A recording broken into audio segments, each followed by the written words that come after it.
Okay, good morning, everybody. So in the last class, we were talking about lists, and we ended up somewhere around here. And so at the end of the last class, I was just about to try to solve this problem in Eclipse. And so the goal here is to generate a table that looks something like the following. So we're trying to simulate rolling 2 dice.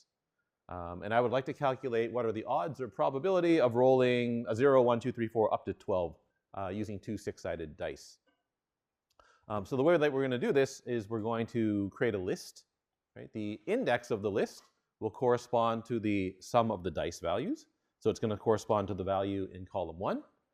Right? And then in the right, and the value stored in the list will correspond to the number of times we've seen each value. So we're going to roll 2 dice many, many times, and we're just going to count how many times we see a 0, how many times we see a 1, and so on, and so on, and so on, and so forth. And so the first step in solving this problem is to make a list that can hold 13 values, right? It has indexes 0 through 12. So let's do this in Eclipse.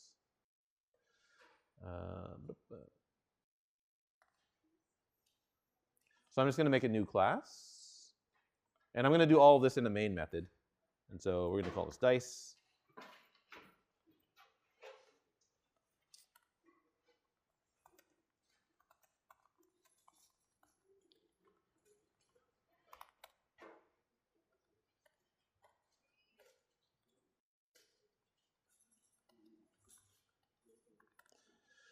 All right, step 1, we need a list, right? And so we have to decide what values do we want to store in the list. So I want to store the count, right? So the number of times each value appears, or the number of times each roll of the dice appears. And so I'm going to use a list of integer. Right? So I'm going to make an array list. So I'm going to make a variable. I'm going to call it count, right? And then I need a list, right? So I've got a variable called count, but I still need a list to store stuff in. So I have to make the list. Right? Remember, that's step 1 in using an object, right? You have to make the object. So we'll make an array list, and it will be empty. Right? All right, so notice that Eclipse flags array list as being an error, and that's because it's a class that is not in java.lang, so you have to import it.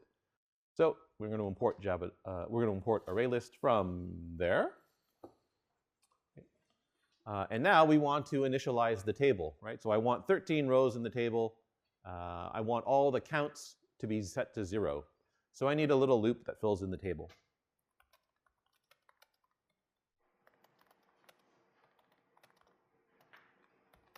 So I want to go up to and including 12. So you can write this as I is less than 13.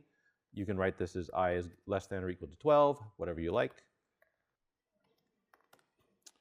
Like that, right? And now I want to insert a 0 for every value. Well, sorry, I shouldn't say insert. I want to add 13 zeros to the list. So I'm just going to use the add method and add a 0 to the end of the list 13 times. And so now I've got my list made up of 13 zeros. Right? So if you print out the list, you're going to see, right? And if you count the number of zeros, you'll see that there's 13 zeros there. All right, so next step is I want to roll a pair of dice many, many, many times. So I'm going to pick some value of n, which will represent the number of times I'm going to roll the dice. Right? N is going to be a constant. So in Java, you can indicate that a primitive value is constant by using the word final. Let's do this 1,000 times. All right, so this is the first time we've seen that modifier right there.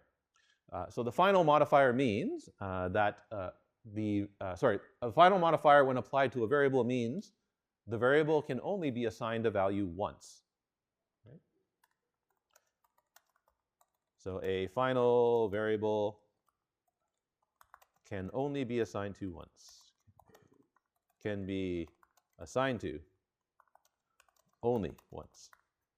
Right? It doesn't matter when you assign to it, so it doesn't have to be on line 15. I could do it somewhere else. Right? But once you assign a value, you can't change it. So for primitive types, n is effective. In this case, n is effectively constant. right? I can't change it after this point. If you make a final variable, it's common to write the variable down, the variable name in all caps, right? So that's why it's called capital N in this case. All right, so now I want to roll the dice n times. So I'm going to write a little loop that runs n times.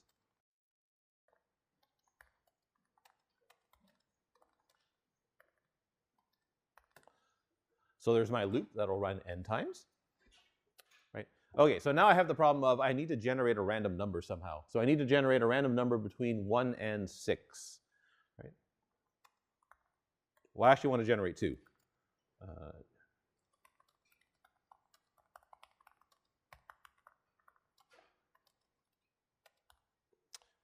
All right, and so it's not clear how you're going to do that. It turns out there's several different ways you can do this.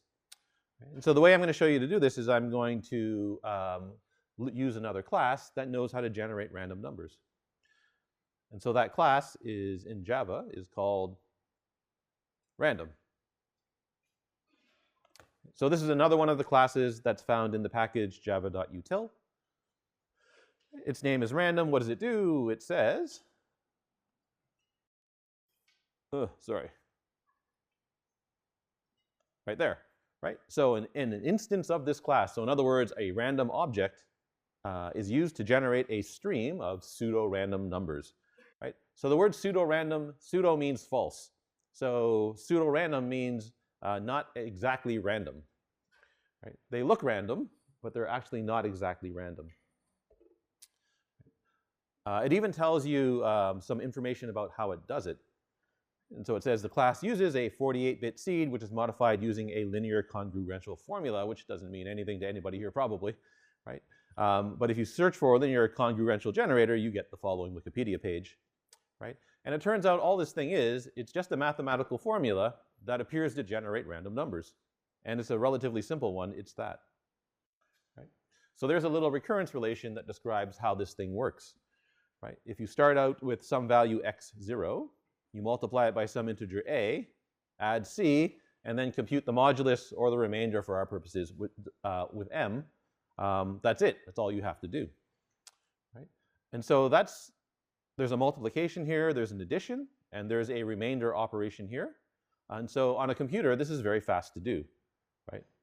Notice here, they are easily implemented and fast, right? Which is important for some purposes, but for other purposes, it is not. Right? So the problem with this, with these things is that they eventually repeat. So the sequence of random numbers that they generate start to repeat. And you don't want that if you're doing something important, like trying to cryptographically encode important information. Right? If the sequence, so a lot of the way some cryptography algorithms work is that they generate random numbers and they use those random values to encode some information. If you can guess at what the random numbers that are being used, you can guess at you can undo the encryption. And so these sorts of things are not suitable for purposes where you actually need a true sequence of random numbers. But they are easy to implement and they are fast, so that's nice. All right, so how do you use this thing? So it's so first of all, we're going to make an object. So I'm going to make the object before the loop. And I'll explain why shortly. Random RNG is new, random. All right, so I need to make a random object to generate my random numbers. So I'm going to use the new operator and call a constructor. Right? If you go and look at the constructors for the class, you'll see there's 2. Right? There's one that makes a new random number generator without the user telling it any other information. And there's another one that creates a new random number generator starting with a seed. Right? So the second version lets the user specify the starting state of the random number generator. And so the way this works is if you make 2 random number generators with the same seed, they produce the same sequence of numbers. Right? And so in other words, you can reproduce the output of a random number generator by specifying the seed. Right? You might say, well, why do you want to do that, right? You're supposed to be generating random numbers. You shouldn't be able to reproduce the sequence. And so you want to reproduce the sequence if you're trying to debug your code, right? Another reason you might want to reproduce the sequence is if you for some purpose later on, you want to be able to reproduce the sequence of random events that occurred. Many video games, especially puzzle-solving games or strategy games, they often they'll let the user set what's called the seed, right? And so that's so that you can share the seed with other players, and so that other players can all play the same game or can recreate the same sequence of events in their game that you had in your game. Right? And so we can choose between either one of these random number generators. I'm just going to use the first one. The first one, I think, uses the current. Oh, it doesn't tell you what it does. Yeah, it doesn't tell you exactly how it picks the seed, but it has to pick a seed somehow.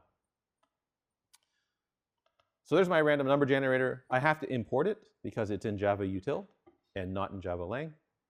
So now we have our random number generator.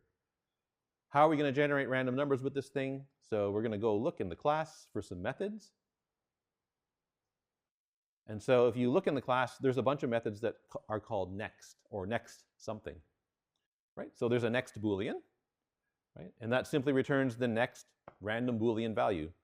So if you ask your random number generator for the next Boolean value, it randomly returns true or false, right? If you ask the random number generator for the next double value, it returns a random value between 0 and 1. Right? There's next int. So next int returns a value between 0 and 0. Sorry, I lie. Returns a random number between, it says all 2 to the 32 possible int values are produced. So it returns a random int.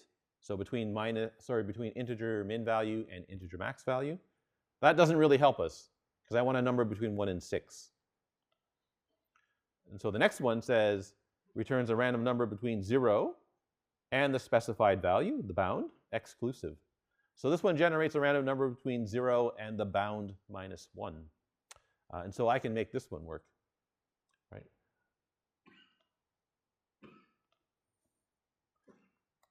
So D1 is going to be my first random number. So what the random, that's going to be me simulating rolling one dice or one die. So I'm going to use next int. And I'm going to use 6.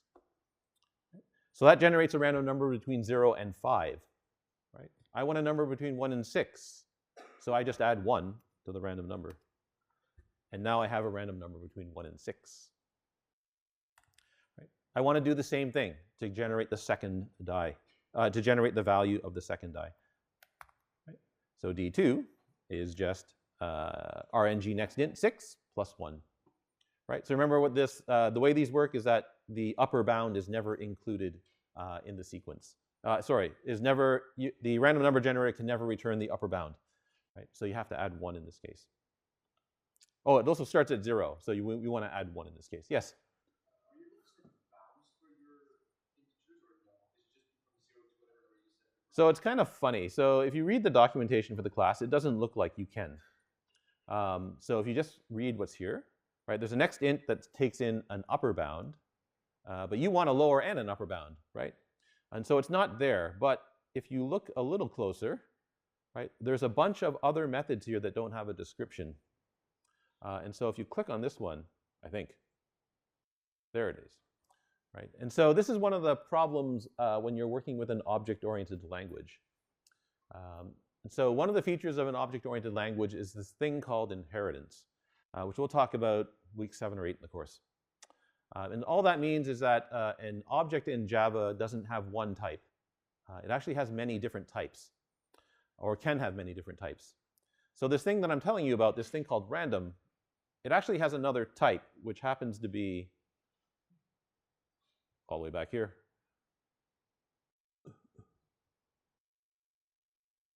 Which happens to be random generator. Right? And there is a method in random generator that lets you specify the lower and upper bound.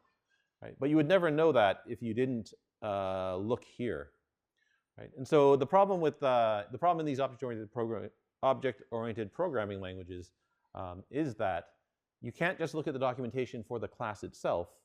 You have to look at all the documentation for all of the types that the class actually represents. Right? So notice there's a bunch here from object. And we'll look at many of these, several of these in detail later on, right? And there's a bunch here from random generator. And you wouldn't know that there is one that has a lower and upper bound unless you happen to look at this link here. So yes?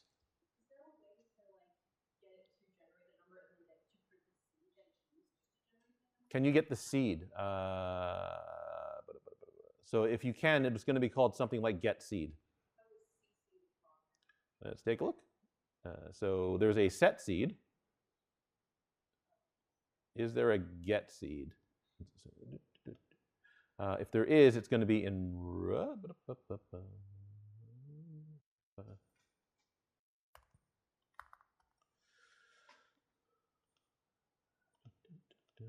set seed. It does not appear that you can actually get the seed from the random number generator. So the answer is probably no. I've never actually tried to investigate that problem. Yeah. Yeah.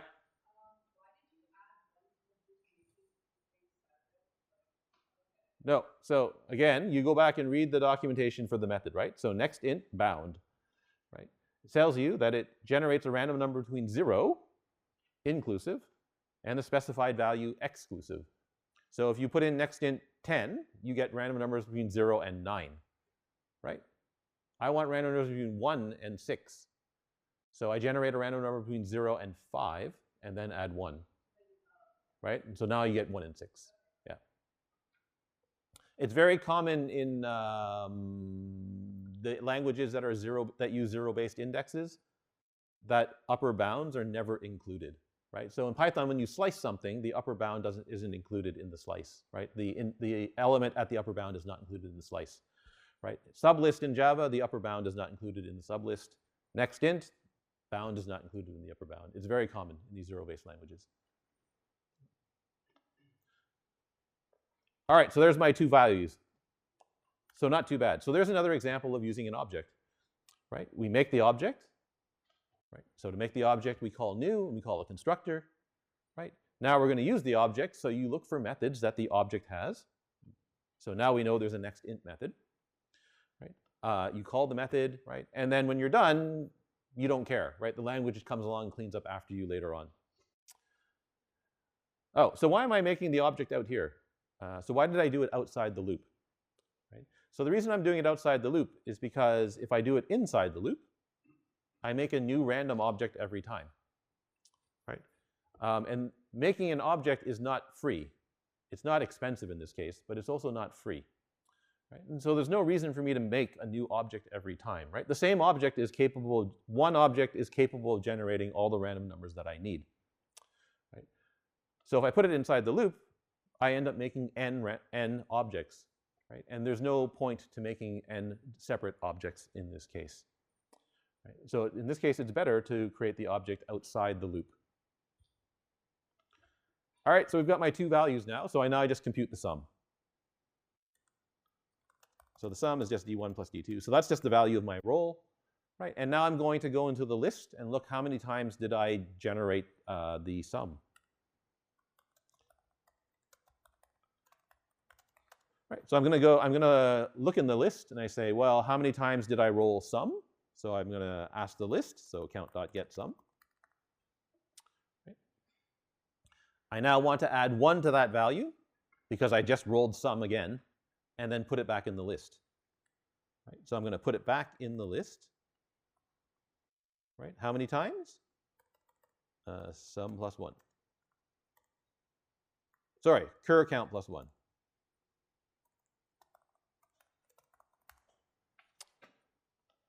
Right, so how many times have we rolled sum?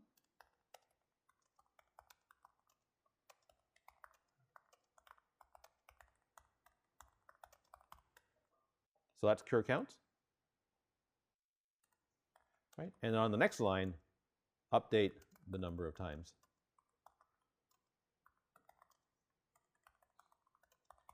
Whoops, like that. Right, and that's it. So there's your simulation. So when this runs n times, we will have counted how many times did we roll a 0, 1, 2, 3, 4, 5, 6, 7, 8, up to 12. Right? And so let's see what happens after the loop runs. Count. And there you go. Right, and so you can see that, so this is good. We rolled a 0 0 times. That's awesome. right? We rolled 1 0 times, also good, right? And so 2, it looks like we rolled it 25 times, right? And so on and so on and so on. Not surprisingly, the value of 7 is the highest, which is true when you roll 2 dice, right? The most likely value that you roll with 2 dice is always 7. Right? If you've taken a probability or statistics course, you should know that the probability of rolling a 5 is equal to the probability of rolling a 6 is equal to rolling an 8.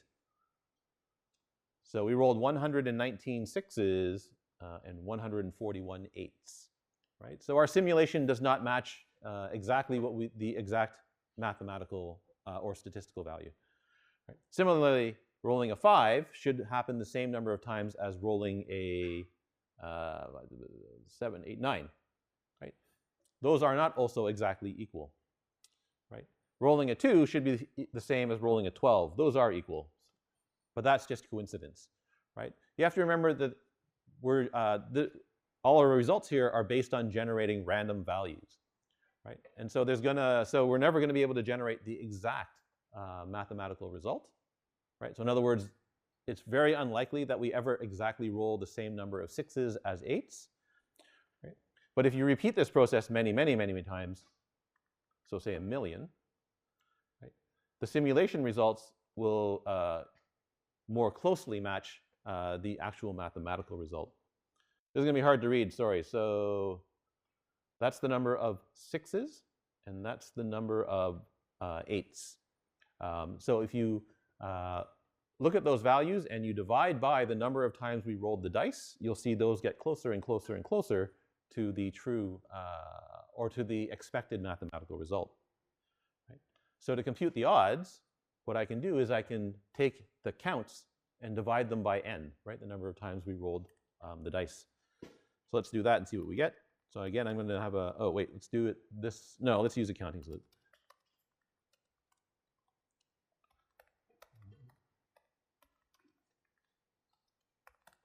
Right, so I'm going to loop through the list. I'm going to grab each value out of the list, and I'm going to divide it by n and print the result.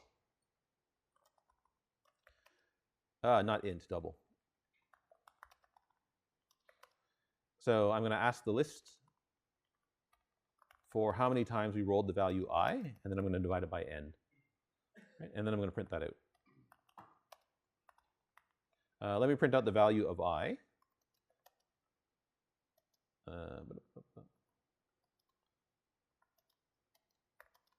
And then print out the odds so that we can read it a little easier. Okay, so we run that, and we drag this up so I can see everything. Oh, and it looks like the odds of rolling everything is 0, which is not correct. Right?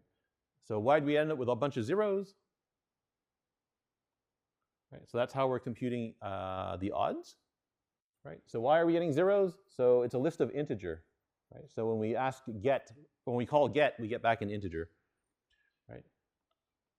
Remember what the type of n is? Well, the type of n was also int. So when you take 2 ints and divide them, you get back an int. Right?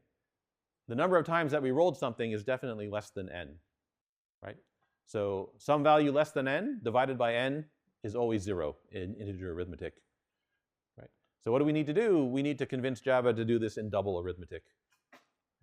And so the easiest way to do this is just to add 0 to the count.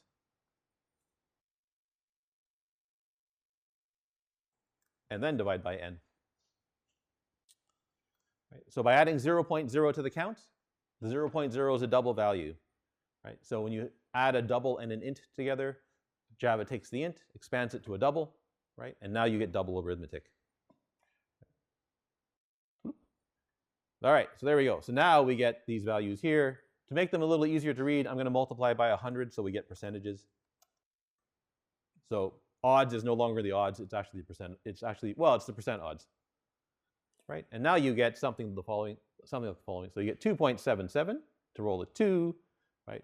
2.76 to roll a 12. Right? What are the actual values? 2.78 and 2.78. Right? And so if you simulate this enough times, you will get closer and closer and closer to the true probability values. Okay, so there's an example of a very, very simple simulation. writing simulations is done a lot in science and engineering applications. Right? Obviously, they're probably more sophisticated than this. Right? Well, they're probably a lot more sophisticated than this. Right? But this is the very basics of writing a little simulation. All right, so I think there is another example here. Where's the other one? Oh, it's on the next slide, I think. Yes, it's on the next set of slides, I think, is where we start. Oh, is there any questions about what I just did? Yes?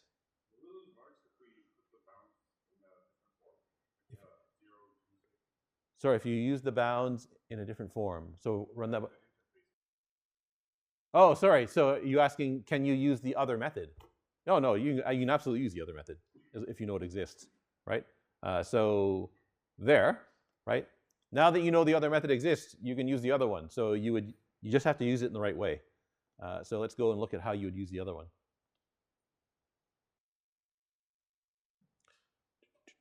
Okay, so if you're going to use the other one, you have to remember that it returns a value between that number there, right? So inclusive, and the specified bound exclusive, right? So if you're going to use this version here, you have to make sure you call it with 1 and 7, right? Otherwise, you're going to get the wrong result. Right? Yeah. Yep. Oh, is it within the random class itself? The answer is no. It's in a package called java.util.random, little r random, not big R random. Yeah. So it's inside a different package. Right. Where stuff lives, like, so what packages stuff are defined in, again, that falls under the category of trivia for me, right? So I will never ask you what package is array list defined in, right? So you don't have to commit this to memory. For the purposes of the course, though, it's useful to know that a lot of the classes we use come out of java.util. Any other questions? All right. So that finishes the PowerPoint slides number 8. And so that is going to be the last set of slides that will be covered on your first test. Right? So anything that I talk about from this point on, not on the first test. Right? I'll also put an announcement on OnCue about that as well. Okay, so there is another lecture slides 9. Starts by talking about a coin flipping simulation. Right? It's basically the same thing all over again, except this time you're flipping a coin. Right? And so this one is trying to answer the question, if you flip a fair coin n times, how many heads do you expect to see? Right? So if I flip a coin 20 times, right? How often do you expect to see, say, 8 heads, right? Or 12 tails, or 14 tails, or 14 heads, or something like that, right? Again, this is another one of the basic problems that you see in an introductory probability and statistics. So you can actually look up the answer. The distribution follows the binomial distribution. So we could write the simulation in class. I'm not going to do it today. I will post the code for it. The algorithm's right here. So you have to be able to implement this algorithm. It's not difficult to do. Right? I don't want to do it here. It's just going to eat up a lot of time. But I will post the code on OnCue. Oh, actually, it's right here. So you can actually see the code here. And you can play with it yourself. Right? The only real difference here is that you're using next Boolean to generate a true or false value. Right? So a fair coin produces one of 2 different values. So we can use a Boolean to represent those 2 values. If you wanted to, you could use an integer as well, right? So you could use 0 and 1. You could use a double value as well. So you can say everything below 0.5 is heads, everything above 0.5 is tails. They all work the same way. All right, so this is still continuing with lists. I'm just going to solve a bunch of different problems to show you some of the other list methods. This is also useful for reviewing recursion, which hopefully you learned in 121. So the next problem I want to look at involves a not very interesting game called Jump It. Right? So the worst party game ever. Basically, it's a linear board. Right? So you've got, in this case, 6 squares. The number of squares is always greater than or equal to 2. You're always going to start on the left-hand side of the board. Okay? And you want to make it to the right-hand side of the board. The way that you move on the board is that you can always move 1 or 2 squares to the right. So starting at the 0, I can go to the 3, right? Or I can go to the 80, right? Every time you land on a square, you have to pay a cost that's equal to the cost of the square. So if I go 1 square, I have to pay a cost of 3. If I go 2 squares, I have to pay a cost of 80, right? And so on and so on and so on until you get to the right-hand side of the board, right? You want to reach the right-hand side of the board, incurring the lowest cost. So for this particular board, the answer is pretty easy to come up with, right? You just look at the board for a few minutes and you'll realize, well, you're going to move 1 square to the right, right? So I'm going to move to the 3 instead of the 80, right? Now I don't want to step on the 80, so I'm going to go to the 6 instead, right? And now that I got into the 6, I never have to step on the second last square because I can move 2 squares. So now I can jump to the 10, right? And so your total cost is just 3 plus 6 plus 10. You also include the cost of the starting square, right? So it's 19 in this case.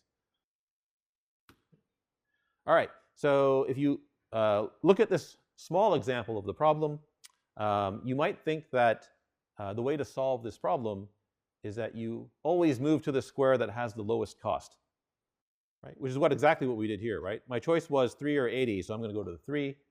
My next choice is 80 or 6, so I'm going to go to the 6. Right? And then my last choice is 57 or 10, so I'm going to pick the 10. Right? So in other words, choose the square with the lowest cost. Right? And this is an example of what's called a greedy algorithm. Right? My next move is always the one that so how I decide where to move next is based simply on looking at the result of the next possible move. Right? So it turns out, though, in this case, this doesn't work. Right? For this particular problem, it doesn't work. And so the reason it doesn't work is because it might be better to move to a square with a higher cost, because no matter what you would have done, you're going to end up on that square anyway. So here's an example where we eventually reach the 17. Right? And if you say, I'm always going to move to the square with the lowest cost, right? You're going to go to the 1 because 1 is smaller than 5. Right? Now that we're on the 1, we're going to go to the 5 because 5 is smaller than 6. Right? And of course, when we get to the 5, we're just going to skip the 6 and go to the 1. Right?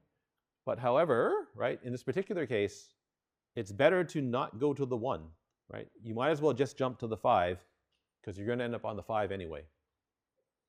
Right? So you can actually skip that 1 there and pay a cost of 23 instead of 24. So it turns out you can't come up with the optimal decision just by looking at the next move, which is annoying, right? Because now you have to figure out how the heck am I going to solve this problem, right? So if you could move to the next square, if moving to the next square with the lowest cost always worked, right? This problem is easy to solve. You just write a little loop, right? So you write a little while loop, right? So while you don't reach the end of until you reach the end of the board, do something. Right? And the something you do inside the loop is you look at the next square, you look at the square, the next square, right? And you just pick the one that has the lowest cost, right? And that's it, you're done. It doesn't work, so you have to find a different solution, right? And so the solution that we're going to use here is going to be a recursive one. All right, so when you're faced with these kinds of problems, it's always useful to draw or sketch an example of the problem. Right? And this is true for most recursive problems. Right? And so when many students see recursion for the first time, they try to figure it out in their heads, which is never a good way to do it, which often not a good way to do it. And so you should always try to trace out these little problems to see how you can solve this, how you might solve this. Right? So unfortunately, I don't have there is not. So, there's a whiteboard over there. Well, we can try it here. So I'm going to try to draw it out on the whiteboard. If you're watching at home, you're going to have to imagine, oh, I lie, I don't have a marker. Never mind. It's all right. So I'm just going to describe. Or let's write it down in Eclipse or something like that. So, all right, I want to make a new text file where we can write down some simple cases.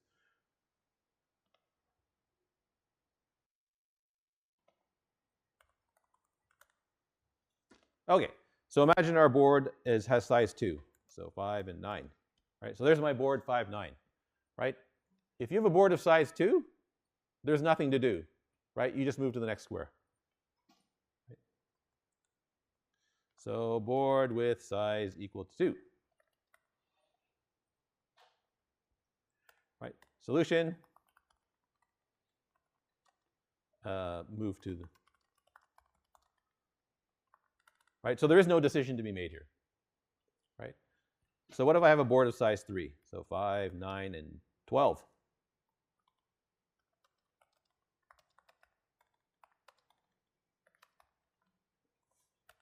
Right? So solution, again, you know the answer, right? I can move 1 or 2 squares, so there's no point ever stepping on the 9, right? So just move to the final square.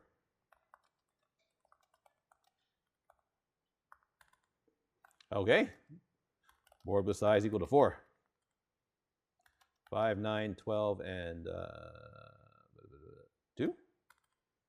Okay, so here you actually have to think, right?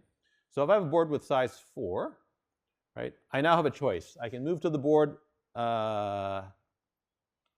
I can move 1 to the right, in which case I have a board of size 3, right? Or I can move 2 to the right, in which case I have a board of size 2, right? So let me repeat that one more time, right? So if I move to the right, I have a board of size 3, right? And if I move 2 squares to the right, I have a board of size 2, right? You know what the answer is on a board of size 3, right? And you know what the answer is when you have a board of size 2, right? So the solution here is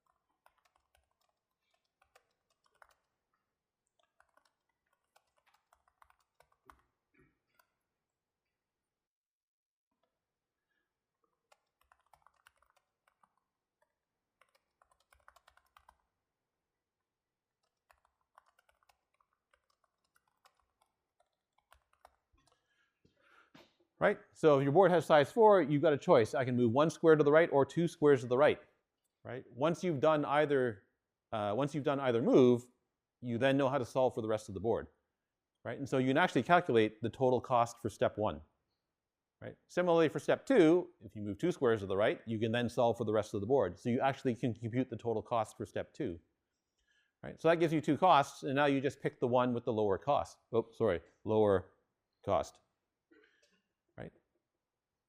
And so what I've just written down is the recursive solution to the problem, right? I know what the answer is on a board of size 2. I know what the answer is on a board of size 3, right? So in a recursive method, those are your base cases, right? Those are the cases where you don't have to do any extra work, right? I know the answer, so I'm done, right? As soon as the board has size 4 or greater, right, you're now in the recursive case, right? You make a move, and then you solve for the rest of the board. Sorry, you solve for the rest of the board, right? How do you solve for the rest of the board? Well, the method that you're writing solves for a board, right? So you simply recursively call the method passing in the smaller board, right? Similarly, for my second option, I'm going to go 2 squares to the right, and then I'm going to solve for the rest of the board. How do I solve for the rest of the board? Recursively call the method passing in the smaller version of the board. And so this returns a cost, that returns a cost. I now just pick the one with the lowest cost, and you're done. So what does this look like in code? Right? So there are your base cases, right? If your board size is 2, you're done, right? You know the total cost is the cost of the square 0 plus the cost of square 1. Right? If the board has size 3, you know that the total cost is the cost of the square you're currently on plus the cost of the last square on the board, right? Which are at indexes 0 and 2. Right. Okay, so I'm going to write this method called cost. Right? I'm going to represent the board I guess for our purposes, this should be array list, but it's written as list here, right? So just imagine that this list is actually an array list, right? So my board is going to be the board that the board is going to be the part of the board that we're trying to solve for, right? So I know if the size of the board is 2, I know the total cost, right? If the size of the board is 3, I also know the total cost, right? So the method doesn't do anything, right? It simply returns the total cost. So your recursive cases are, right? I'm going to move 1 square to the right and then solve the rest of the board, right? I'm going to move 2 squares to the right and then solve the rest of the board, right? And then keep the smaller, and then pick the move that had the smallest overall cost. Right? All right, so after taking 1 step, what does the board look like? Well, I'm going to get rid of the first square of the current board. Right? So how do I get rid of the first square of the current board? Well, I can use sublist. So board.sublist 1, comma, board.size, right, gives you back the part of the board not including the first square. Right? Board sublist 2, comma, board size gives you back the part of the list that does not include the first 2 squares. Right? What is the cost of the square you're currently on? Well, that's whatever is on board.get0, so whatever's on the first square of the board. Right? So that's the board after taking 1 step to the right. That's the board after taking 2 steps to the right. Right? I can calculate the cost of the board after 1 step. Right? How do you do it? Recursively call cost, passing in the smaller board. Right? I can calculate the cost of taking 2 steps. Right? There's the board after taking 2 steps. Right? I can calculate its cost by passing in the smaller board to the method again. Right? Recursively calling the method. What is the total cost? Right? It's the cost of the square that I'm currently on, plus whatever is smaller of these 2 costs. Right? There's a method called min in math that lets you compute the min of 2 values, or the smaller of 2 values. Right? And so that computes the smaller of the 2 costs, and your total cost is, you add in the square that you're currently on. And I claim that that solves this, or it computes the cost for this particular problem. All right, anybody have any questions about that? How much recursion did you do in 121? Any? Some? Okay. Does this solution make sense to all of you? Yes? All right, good. All right. Okay, so just to quickly review recursion. So when can you use recursion? Right, so you can use recursion when, or it makes sense to consider recursion when the problem that you're trying to solve can be solved by solving a smaller version of the problem, of the exact same problem, right? And so this is why recursion works here, right? After taking 1 step or 2 steps, I need to solve for the rest of the board, right? The rest of the board is smaller than the original board. So that involves solving, so this particular problem involves solving the exact same problem. It's just a smaller version of the problem each time, right? And so that's what you're doing in recursion, right? The recursive calls are always trying to solve a smaller version of the exact same problem. So that recursive call solves the problem where the board is 1 square smaller, right? And that recursive call solves the problem where the board is 2 squares smaller. All right, so I guess this is the last slide that I'll end on. This is the slide that I'll end on for today. So the method that I just implemented tells you what the cost is, but it doesn't tell you what sequence of moves you need to make. Right? It's probably useful to get back the sequence of moves that you want to make to actually achieve the smallest cost. Right? So for those of you who are interested in practicing your recursion, right, and doing a little bit of extra Java and trying to figure out how to solve this, can you modify that method I just gave you so that it also produces the list of moves that produce the smallest cost? Right? And so for this particular board, right, we're going to do 1 step, then 2 steps, then 2 steps.